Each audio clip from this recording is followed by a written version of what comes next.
Hi everyone, welcome back to a new episode of Appst Academy. Today in this video, I'm going to show you how you can add custom token on your Trust Wallets account. Keep watching the video till the end. To add custom token on your Trust Wallets account, firstly go ahead and launch open your Trust Wallet application.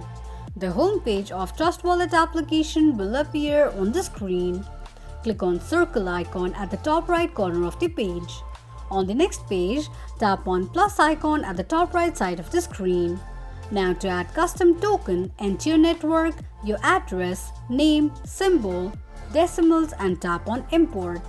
This is how you can add custom token on Trust Wallets account quickly and easily just in few steps.